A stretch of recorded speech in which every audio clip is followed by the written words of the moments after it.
Picture this, a Counter-Strike map designed for competitive play that had been played professionally in previous iterations of the game finally gets an updated version for CSGO. It's added to the game to applause from the community, and it feels like only a matter of time before it gets added to the professional pool. But that moment never comes, and the map slowly drifts into higher and higher queue times, before being removed from the game eventually. You probably have an idea of a map in your mind. The truth is though, I've just described two maps. Despite being released to fanfare and widespread love from the community, Season and Tuscan have both fallen to the wayside since. Let's take a deep dive into the respective histories of these maps, figure out why they were left behind, and evaluate whether or not there is any hope left.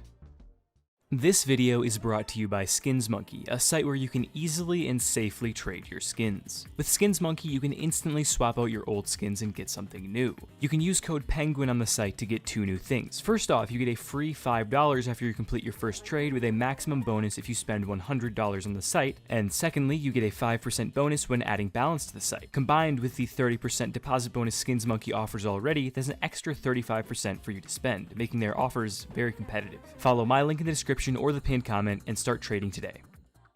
Let's start with Season. Season was created first by Ted McIlvaine for Counter-Strike Source, and was released on January 9th, 2007. It remains the most downloaded Counter-Strike map of all time on Game Banana. During its lifespan in CS Source, it became one of the most respected maps in the game, being used in CPL, CEVO, and CAL tournaments. During the switch to Global Offensive, it did receive a port, but it was nothing new. However, later, Ted teamed up with FM Pone to create a completely original CSGO version of the map. This version was introduced in Operation Bloodhound, and listening to takes from the community from around that time, everyone was pretty sure that it was going to be the next official professionally played map. I mean, up until that point, its journey was about the same as that of Cash. Pro play was the logical next step. Before we go any further, let's talk a bit about Season. In honor of it being 2024, 10 years after the year that Season was first uploaded to the workshop, let's take a time machine and discuss this map in the style of that era. Season is a 3-lane map characterized by its mid-focused playstyle and width. Because of its width, rotates from the CTs are very long, which is why mid is so important. CTs can shave around 10 seconds off of their rotates if they're able to come through mid. If the terrorists control this part of the map, retakes become much tougher. Mid control for the terrorists also opens up the possibility for them to split sites, making taking the sites easier as well. The Ts have 3 conventional entrance points to mid: vent, door, and mid-main. If they take advantage of a few of these along with some well-timed utility, they gain a large advantage in the round. Because of this, CTs have very specific game plans here as well. In older versions of the game, they would usually post up a player in this corner called Sniper Spot, colloquially, and have them throw some utility, namely HE grenades and smokes. Because of this, Ts generated counterplay in the other direction. For example, here is Team Vindicated using a wallbang through these boxes. Another particularly innovative piece of counterplay is this boost utilized by Swole Patrol over the same boxes. The sights on Season are really unorthodox. A site feels like the more complete of the two. It plays with verticality in an interesting way and feels natural to hold despite being a bit strange at first glance. B site on the other hand, I am not as big a fan of. It feels far too open and I don't know exactly where to play when I first step foot into it. It feels like the most natural positions on the site are one and done spots. It's not unplayable though, it still works generally. In all, Season is a very deep and rewarding competitive map that also has quite a few aim duel focused peaks. The comparison that I would give today is probably a slightly more complex Dust 2 with weird sights. And we're back. Alright, hopefully you guys kind of understand the appeal of Season a bit more after that. It's seriously a fun map, even with its flaws. So, let's ask ourselves the ultimate question of this video. Why was Season left behind? I did some research, looking up Reddit threads from around the time and since then, asking why, and everyone's responses kind of seem to be the same as mine, not really having a concrete reason as to why Season could never have been in the professional pool. However, there are a range of explanations. The most common that I found was that the map was not directly owned by Valve, it was a community map, which means that someone outside of their inner circle had control over its changes. This makes sense and in hindsight probably is correct. However, there is a discrepancy here. Cash was also a community map and it's made its way into the pro pool just the same. Maybe they had a bad experience with Cash and didn't want to risk it again. I don't think so though. Another reason that I could see is that Valve had the plans already laid out for the future of the professional pool, and Season just never worked its way in. With the exception of the COVID years, since the inception of the majors, Valve has shifted the professional map pool by 1 map each year. The year Cash was added was another special exception, as they expanded the pro pool from 5 maps to 7 while shifting out terrain and in a 3rd map. From that point forward, it's likely Valve had a general idea of the next map to be played professionally for at least a year or 2 in advance. In fact, until the introduction of Vertigo in 2019, the pool was only shifted to remove 1 map so Valve could remake it and reintroduce it the following year. And by the time 2019 rolled around, the golden age of Season had simply passed. With CS2, there is always hope. This is the time for precedents to change, but I seriously doubt the possibility of Season making its way into the professional pool, or even making its way back into the game in any form. It will most likely live forever as a what if. But to present a very unlikely best possible scenario for the map, what would need to happen is a very talented mapper would need to pick Season back up and completely revamp it visually. Then it would need to be added back to the game and remain popular enough to survive the normal cycle of community maps. And finally, it would probably at this point need to be bought out by Valve, so they have the rights to be added to the professional pool. Wait, hold on a minute, that sounds a bit familiar. Let's take this opportunity to shift to talking about the map where those exact things did happen, Tuscan. Tuscan began in CS 1.6 as a map designed to essentially rip off another popular map, CPL Mill. Mill was owned under copyright by the esports organization CPL, and as such could only be played in CPL tournaments. Tuscan was not just a straight up copy of Mill though, it ironed out a couple issues that people had with Mill at the time.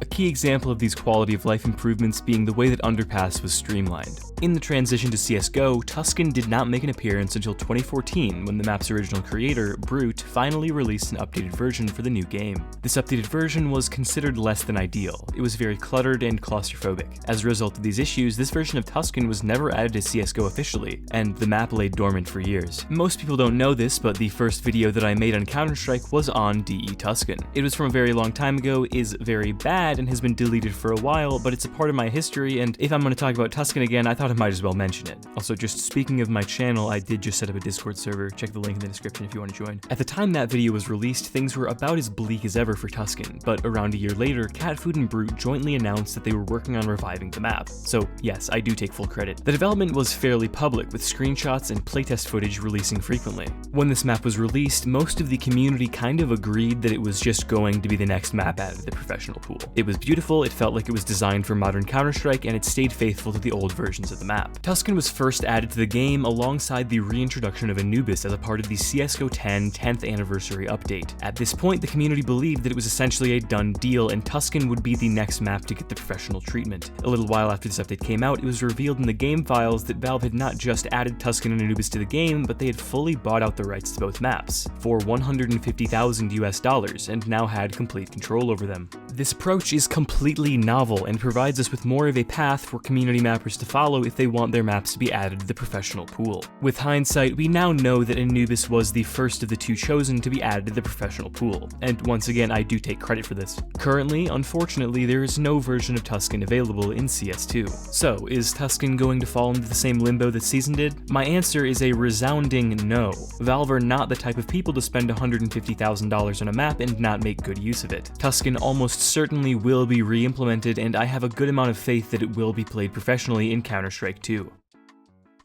Season and Tuscan both deserve to be in the map pool. The issue is that, realistically, a lot of maps are of the caliber that could be in the pool. These days, mappers have gotten to the level of, or even better than Valve themselves. There are many community maps that are definitely good enough to be played professionally. The map pool can only have 7 maps, and only 1 changes year by year. That's not a lot of leeway, and we need to accept that not a lot of maps are going to get that opportunity. Right now, if you go on the internet to ask people what map should be added to the pro pool next, you'll get a ton of answers, but probably 4 main responses: Tuscan, Cobble, Train, and Cash. That is 4 maps. If you were to reshuffle the pool and add each of them, it would take 4 years. To put that in perspective, 4 years ago was just before the start of the COVID pandemic. So, what does this mean? We need a larger map pool, we need to change maps more frequently? I'm not sure, but I lean the latter. I think it makes a lot more sense to change the map pool by 1 map after each major. This gives each map more of a chance while still remaining a massive and important shift in the way the game is played. I used to have a far more defined take on this, but I'm really not so certain anymore, and I've become a lot more open to the idea of a 9-map pool. Still though, I'm skeptical. Honestly, if you have more concrete thoughts on this, I'd love to hear them in the comments.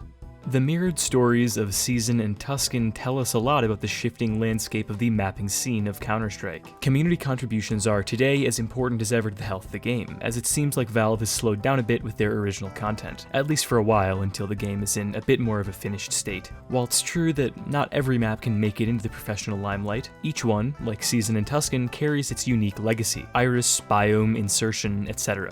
We sometimes lose focus and forget that Counter-Strike isn't just about the pros and what's happening at the top of the scene. Counter-Strike maps are meant to be played. Thank you. Alright, it's another one in the books. Thank you guys so much for sticking around until the end. Once more, check out the Discord server, link is in the description. Follow me on Twitter, follow me on Twitch, I might stream a little bit more. Just recently did an appearance on Goldeck's birthday stream, it was a lot of fun. I love Goldeck, love all those guys that I was on that stream with. But yeah, I hope you enjoyed this. I'm gonna be more active on the internet, I think, just generally, other platforms. But yeah, thank you guys so much for watching. I will see you in the next one, which hopefully won't be too far away. Oh yeah, also, I did an interview with Techni, so check the description, there's also gonna be a link to that. But yes, thank you so much for watching, and I will see you in the next one, whenever that is. Bye.